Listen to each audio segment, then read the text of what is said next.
Om Jnana-timirandhasya Jnananjana Shalakaya Chakshurunmilitam Yena Tasmai Shri Gurave Namaha.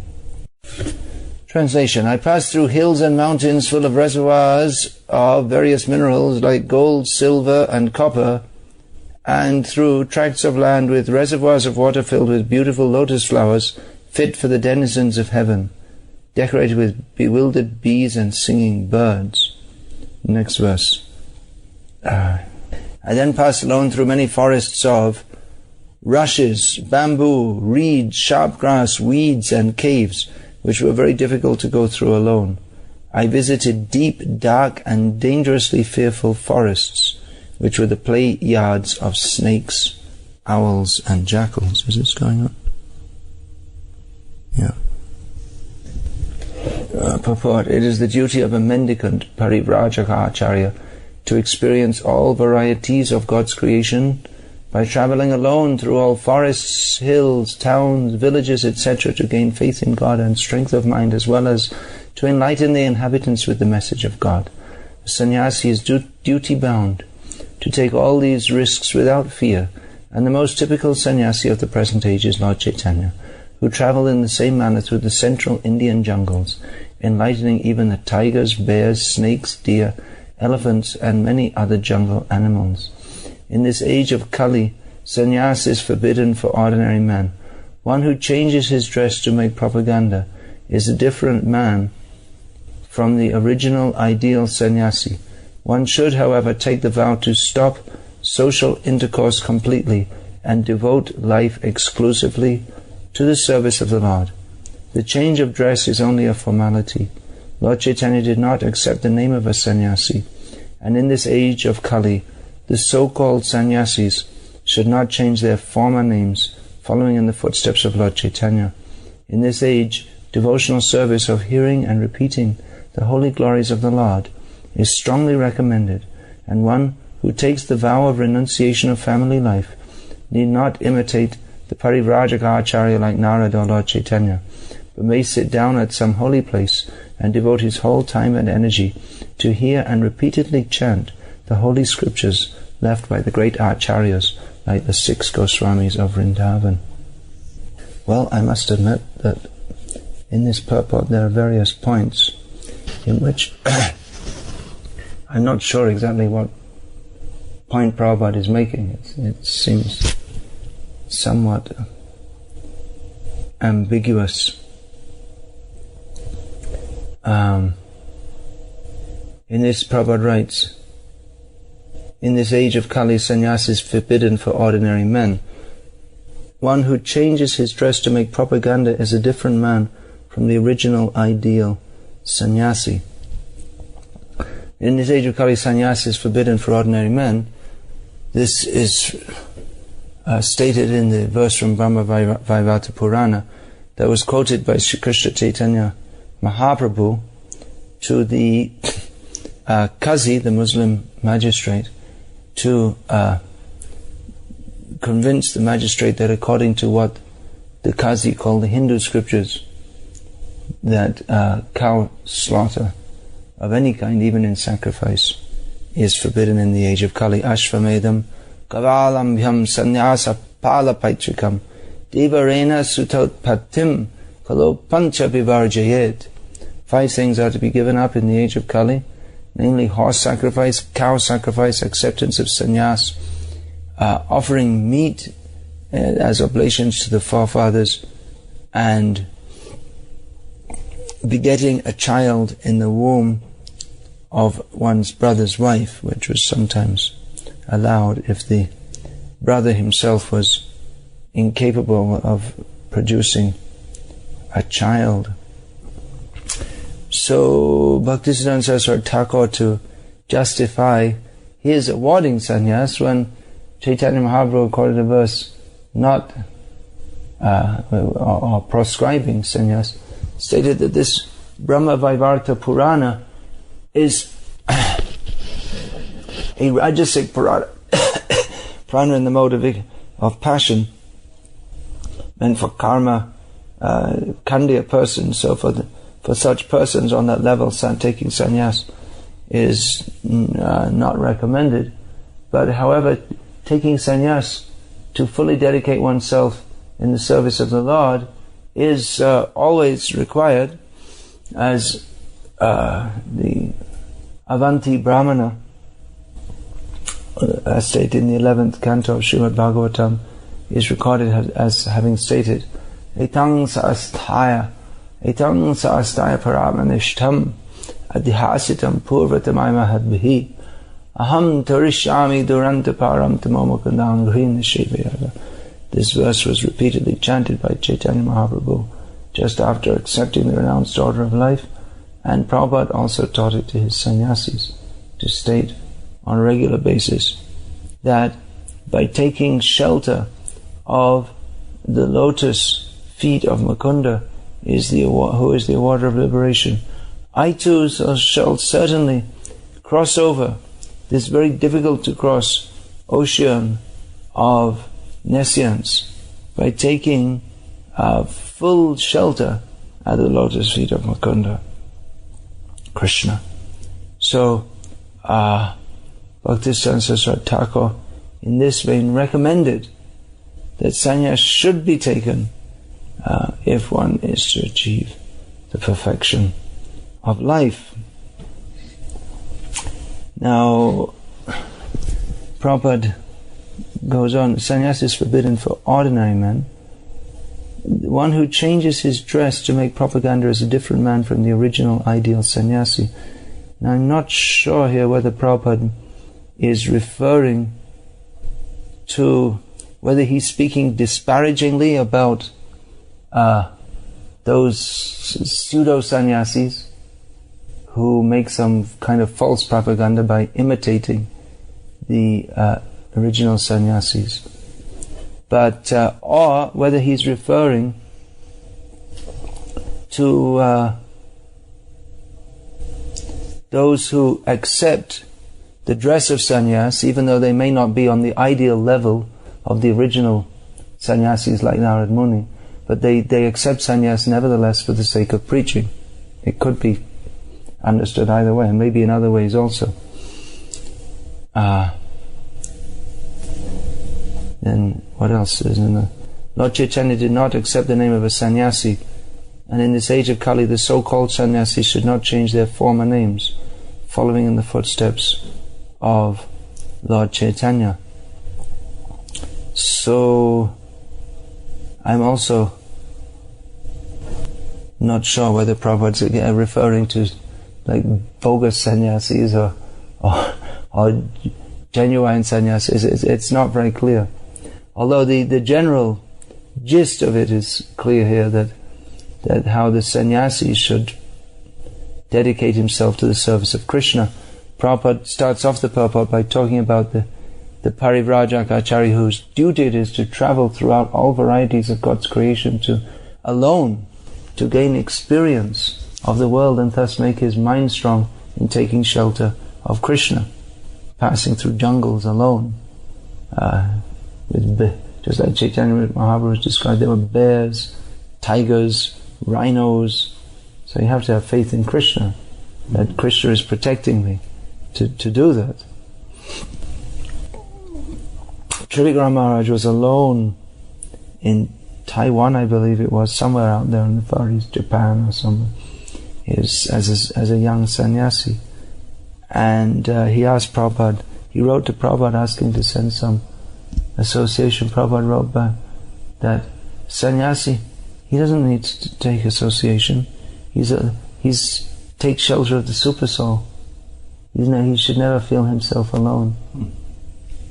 Although Prabhupada did send some men after that. And we find traditional sannyasis, by that I mean those of the Shankara, Madhva, Sri Vaishnava and other schools. For them it's practically a regulated principle that they should always be in association with brahmacharis or other sannyasis, usually brahmacharis of their mat, and they don't go anywhere without the brahmacharis associating with them and serving them and protecting them from when they come into the temple. The brahmacharis will clear the way, everyone without sort of sannyasis coming for darshan. And so that they protect in other ways, so they don't necessarily have to have social intercourse with persons that it is not favourable for them to do so. So Prabhupada starts off the purport by talking about the duty of a genuine renunciant, but at the end of the purport he says that there's no need for sannyasis in the modern age to do that. They can sit in a holy place and simply study the books of the great acharyas, especially the 6 Goswamis of Vrindavan. Although we see practically Prabhupada, he wanted his sannyasis for preaching. That was the purpose of sannyas. Yogeshwar Prabhu reported that he had asked Prabhupada about sannyasis who fall down. Because Prabhupada had given initiation to sannyasis who fall down. I'll just go off on a bit of a tangent about that. It was quite amazing how Prabhupada very liberally gave sannyas. That was described Paramahamsa and Parivrajaka Swamis. They just asked for sannyas. One of them was 19 years old, and they asked for sannyas, and Prabhupada just gave it. And how this is described in Hayagriva Prabhu's book, how a young man with very little experience in Krishna consciousness, how coming from a very sensuous kind of background, how they could be expected to maintain their vows throughout life, and they didn't maintain very long. Again, one of Prabhupada's servants, he was travelling with Prabhupada, and of course Prabhupada wouldn't stay very long in any place, but it was long enough for him to make trysts with the local brahmacharis, and he was falling down wherever he went. Prabhupada came to know and he gave him sannyas. Isn't that amazing? I think he lasted a week, something like that. So Prabhupada's giving of sannyas was quite amazing. There was a case of Sudama. He was doing dramas and acting and dancing. And he was from a family that had trained him, and he was doing that with women. And he asked that, now Prabhupada, I took sannyas, how can I continue organizing these dance scenes in our dramas with so many women? And Prabhupada said, that is your sannyas. Difficult to understand. Once Prabhupada was asked by one Indian man, why are you giving such young men sannyas? Prabhupada said, well, the subject is fresh, what you cook. Get it. By doing so, he was able to push the Krishna consciousness movement forward, but there were many casualties. Like he declared full-scale war against Maya. And it's like sending kids out to battle, but who else is there to fight? And kids as commander-in-chief. Well, Prabhupada's commander-in-chief as the general. But they're prepared to fight? Okay, that is your qualification.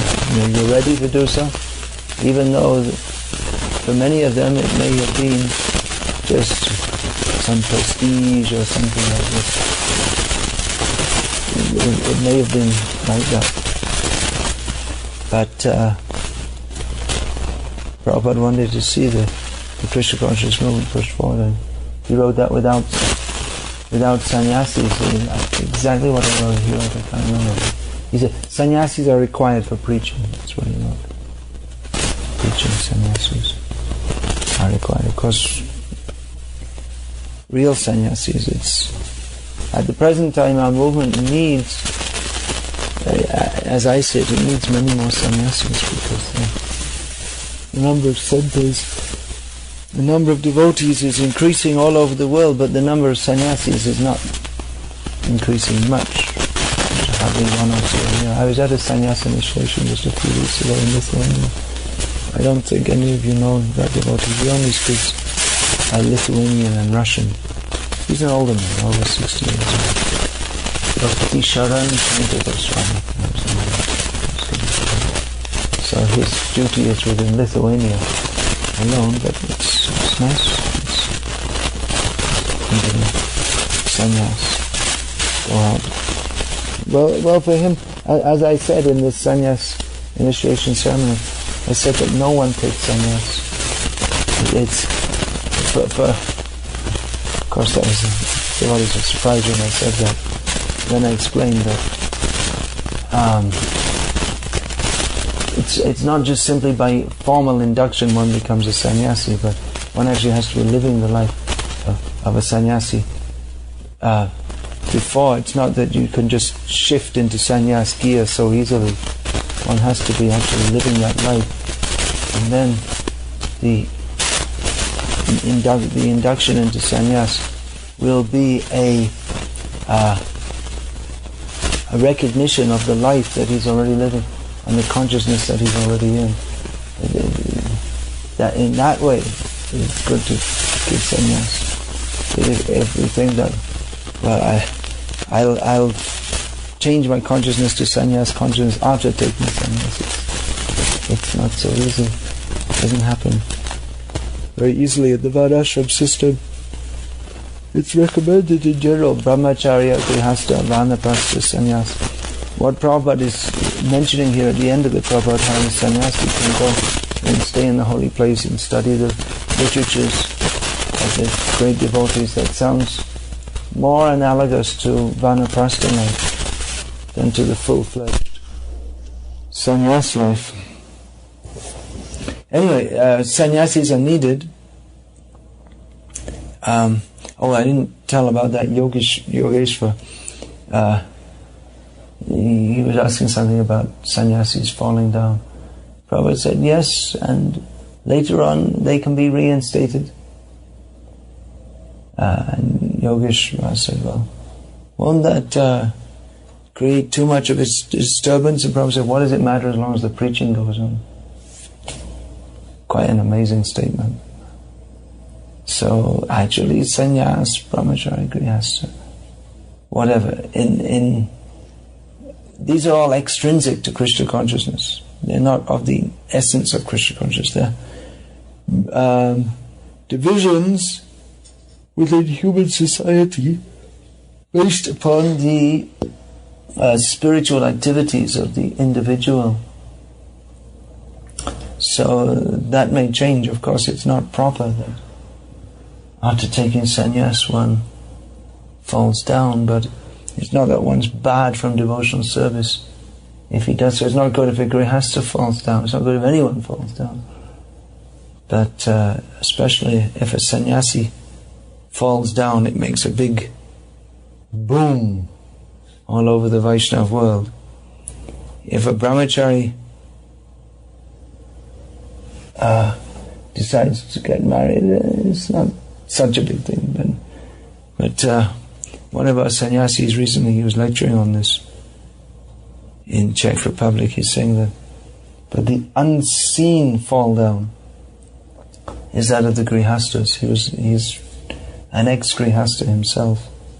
So he was lecturing on the unseen fall down of grihasthas. So, meaning the indulgence in sex life, not simply kama viruddho bhuteshu kamosmi bharatarshava. Dharma viruddho bhuteshu kamosmi bharatarshava. Lord Krishna says, I am that sex life which is not contrary to religious principles. But according to our ex-householder sannyasi,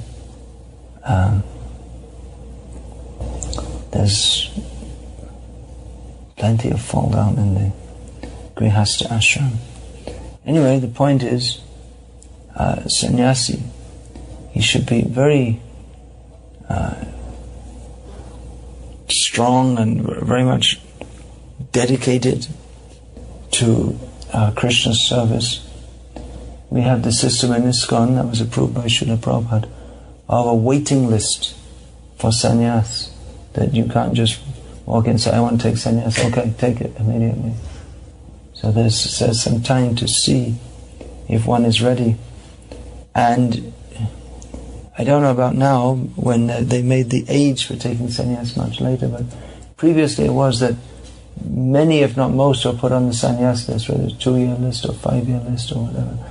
They didn't eventually take sannyas. Many of them got married at that point, actually, when they were put on the sannyas list, because they were faced with the, really? You really want to be a sannyasi? You're ready for that? And they made them really look at themselves and think, well, maybe I'm not ready for that. Maybe I should get married. One devotee, Pragosh Prabhu, our godfather Pragosh, not present GBC member, he was told that without his knowledge, as when he was a brahmachari, without his knowledge, he'd been put on the sannyas list, and he told his GBC that, no, I'm not ready for this. I want to get married, he told me. I don't want to take sannyas. I'm not ready for that. So he's a very wonderful devotee, one of the very effulgent and effervescent, bubbling over with Krishna consciousness, one of the best book distributors in our movement in terms of number distributed, and the way he distributes, you could say, is quality distribution, or say preaches to people. He's quite an amazing preacher, very, very bubbling with Krishna consciousness, but he told them, it's not for me. It's not such an easy thing. So actually our movement needs many more sannyasis to go around the different centers and encourage and enliven the devotees. But a rubber stamp doesn't make anyone into a sannyasi, that one actually has to be prepared for that.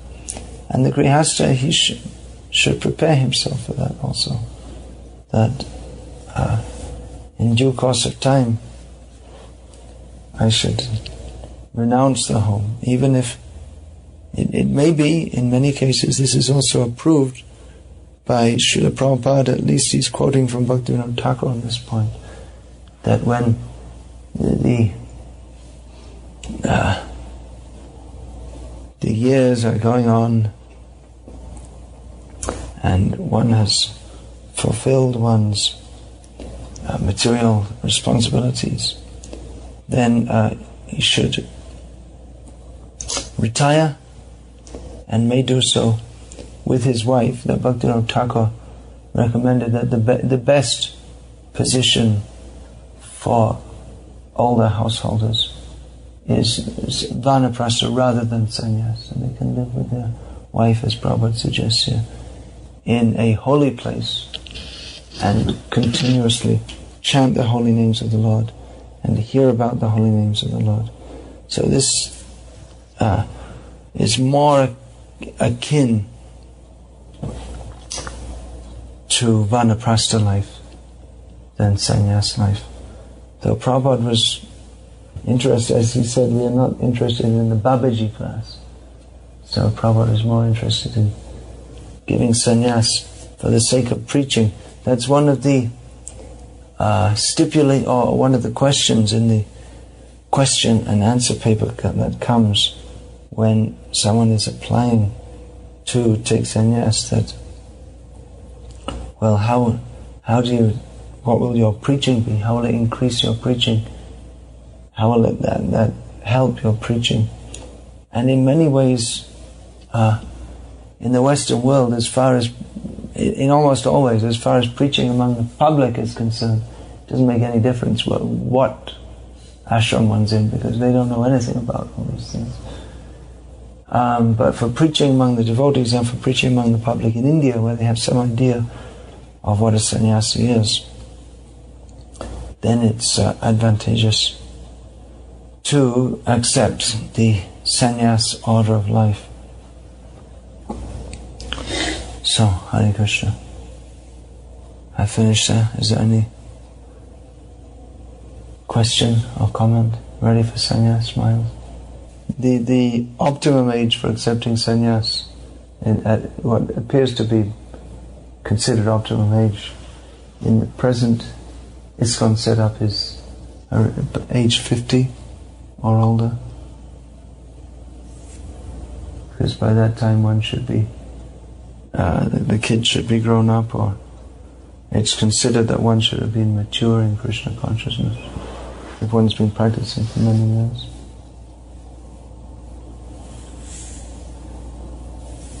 I'd like to see quite a few more younger men being given Sannyasis. To see if they're good and they're strong. They can do a lot of work. Whereas an old man, how much can he do? I remember what I was going to ask now. About sannyasis, and just, the verse you read that they should, go here and there and not depend on anything. And it seems, particularly in industrial Western countries and perhaps a lot of other countries, that's, in one sense, maybe that's, it seems very difficult to accomplish. Like, you just can't go to a river and drink it without getting mercury poisoning. You know what I mean? And, especially in the West, the culture is, people aren't generally accommodating. They don't even know what a sannyasi is. So, I know there was one sannyasi I was talking with not long ago, and he was just talking about how, he's been going out, he's been preaching in North America, and he's got his little, van or something, and it's, he's able to kind of like take care of himself, but, kind of like, I guess, anything on top of that, he's being asked to do some other significant service. Someone gives, especially donate money. He says he just can't do it. So I guess my question is about considering that you said sannyas is an external thing, it's part of the Varnashram system. Can we increase the number of sannyasis and, without increasing also the social support for such an institution? Well, if he still has kids, then they'll need some kind of support, isn't it? They're not grown up. What are you referring to, actually? If he still has children who are not grown up, that's not recommended, though. In general. No, I was actually referring to being hit with having to donate toward the Gurukul abuse case. Oh, so where does this question fit in? Well, the question was at the end, really. I was just kind of like mentioning can we, considering that sannyas is a part of the society, it's a part of any society, can we reasonably increase the number of sannyasis without also simultaneously increasing the society that goes with it? Well, there's no harm if we increase the society that goes with it. Right, but I'm just saying, can we do it without increasing the society that goes with it? I mean, isn't it something? Well, the point that I see is that there's not much training for accepting that or encouragement to do so. And if that was there, then maybe some good, capable men, they could make that move. It's not 100% required, but it would, just like myself, I'm invited to go to far more places that I could possibly visit. And I'm not even, one of the top-ranking, top pulls. So, I mean, for example, it's like this place. It's it's very it's just very kind of you to come and visit us here. But just the fact that we're not a watering hole, like a big watering hole, we don't get so many people through here. Right. So that's what I'm saying. Our movement needs more sannyasis. There are many places where devotees hardly ever go. someplace in Russia. We have so many centers there.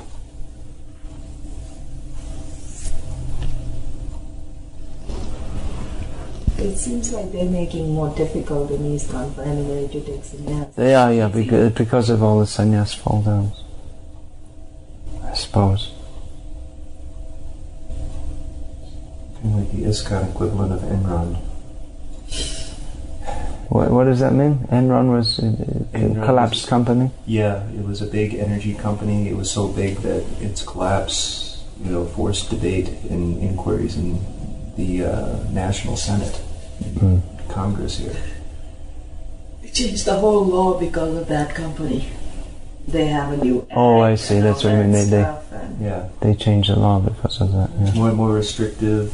More restrictions necessarily. I mean, it's harder to do business. And of course, restrictions on business means that that's a restriction on the economy. The love and trust isn't there anymore.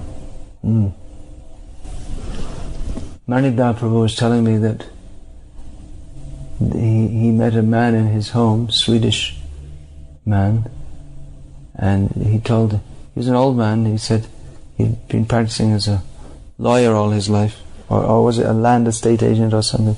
He said when he started that they'd make a deal and the two men would shake their hands, and that was when they shook hands. That means the deal was closed, and there was no need of any paperwork because they both agreed and that was it. They shook hands. But nowadays, if you don't bring in a lawyer and have paperwork, which much increases the price, then definitely the one person is going to cheat the other. They can't imagine doing any land deal without a lawyer. That's a bit off the subject, but as you brought up that point, that no one can trust anyone. And the consequences, it's just, it is an impediment. Whatever. The culture that we're coming from. Yeah, the culture we're coming from and the consequence. Yeah, we come from an irresponsible culture. Culture of irresponsibility would be more accurate. So and whimsical, people don't care, so they can just give up. They can just give up their marriage. They can just give up their initiation vows. They can just give up sannyas just like this. Do you see any difference between, say, the generation of the Summer of Love and like subsequent generations? Not that much tuned into the West, so it's difficult for me to say. I can see a difference in the young generation in India now and the previous generation.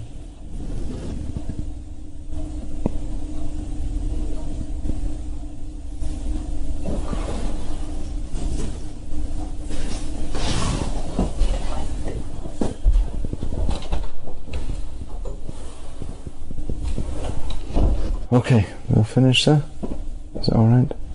Hare Krishna. All glories to Srila Prabhupada.